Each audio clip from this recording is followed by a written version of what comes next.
Hi friends, జై సుమేధ కిచెన్కి స్వాగతం. అందరికీ ఎంతో ఇష్టమైన ఫింగర్ చిప్స్ చాలా సింపుల్గా అటుకులతో ఏ విధంగా ప్రిపేర్ చేయాలో చెప్తున్నాను. ముందుగా ప్రాసెస్లోకి వెళ్దామా. ముందుగా ఒక కప్పు అటుకుల్ని తీసుకుంటున్నాను. ఈ అటుకుల్ని ఒక మిక్సీ జార్లోకి ట్రాన్స్ఫర్ చేసుకోవాలి. మిక్సీ జార్లోకి ట్రాన్స్ఫర్ చేసుకొని ఫైన్గా పౌడర్ లాగా చేసుకోవాలి. ఇలా ఈ విధంగా పౌడర్ లాగా చేసుకొని పక్కన పెట్టేసుకోవాలి. ముందుగా ఒక బౌల్ తీసుకొని ఇందులో అటుకుల పొడిని యాడ్ చేసుకోవాలి. ఒక 2 ఆలుల్ని మెత్తగా ఉడికించి ఈ విధంగా తురుముకొని యాడ్ చేసుకోవాలి. ఈ రెండింటిని బాగా కలిసేలాగా మిక్స్ చేసుకోవాలి. ఇలా మిక్స్ చేసుకున్న తర్వాత ఒక 2 చిల్లీస్ సాల్ట్ని యాడ్ చేసి ఇలా ఫైన్గా పేస్ట్ లాగా చేసుకొని ఆ పేస్ట్ని యాడ్ చేసుకొని బాగా మిక్స్ చేసుకోవాలి. ఇలా ఈ విధంగా గట్టి ముద్దలాగా కలుపుకోవాలి. చాలా గట్టిగా అనిపిస్తే ఇందులో 1 టేబుల్ స్పూన్ వాటర్ని యాడ్ చేసుకొని ఇలా ఈ విధంగా బాగా మిక్స్ చేసుకొని గట్టి ముద్దలాగా కలుపుకోవాలి. ఇలా కలుపుకున్న తర్వాత ఒక 5 నిమిషాలు పక్కన పెట్టేసుకోవాలి. 5 నిమిషాల తర్వాత ఇది కాస్త నానినట్లు అనిపిస్తుంది. ఒకసారి సాల్ట్ చెక్ చేసుకోండి. సరిపోకపోతే ఇంకాస్త సాల్ట్ని యాడ్ చేసుకోండి. ఇందులో పించ్ ఆఫ్ ఫుడ్ కలర్ని యాడ్ చేసుకుంటున్నాను. ఇది పూర్తిగా ఆప్షనల్. ఈ రెండు బాగా మిక్స్ అయ్యేలాగా కలుపుకోవాలి.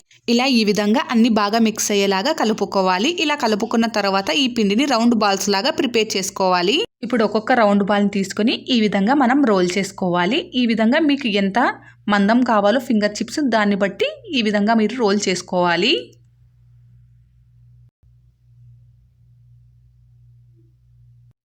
ఇలా ఈ విధంగా మీకు నచ్చినంత షేప్ వరకు మీరు రోల్ చేసుకోండి.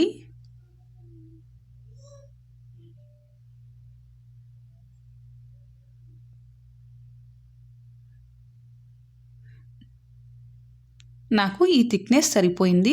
ఇప్పుడు ఈక్వల్ పార్ట్స్గా మనం కట్ చేసుకోవాలి. వీటిని కట్ చేసుకొని సైడ్స్కి మీరు ప్రెస్ చేసుకోండి.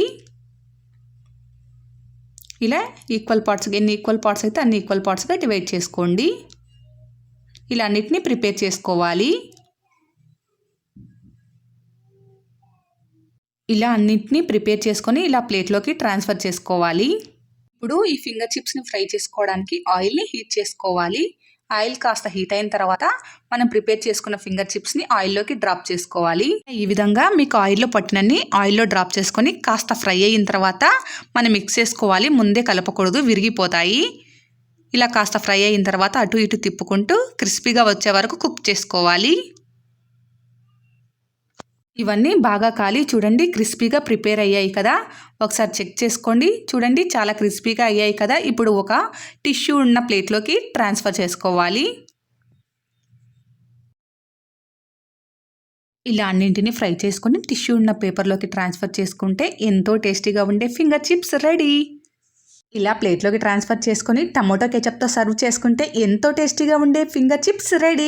చూడండి ఎంత క్రిస్పీగా ఉన్నాయో. ఇలా ఇంట్లో వాళ్ళకి చేసి పెట్టండి. ఎంత బాగా చేసావనే కామెంట్స్ మాత్రం కంపల్సరీగా వస్తాయి. చాలా సింపుల్ కదా. మీరు ఒకసారి ట్రై చేయండి. ఎలా వచ్చిందో నాకు కామెంట్ చేయండి. మీకు నచ్చితే లైక్ చేసి షేర్ చేయండి. నా ఛానల్ని సబ్స్క్రైబ్ చేయడం మాత్రం మర్చిపోకండి. Please subscribe my channel. Thank you.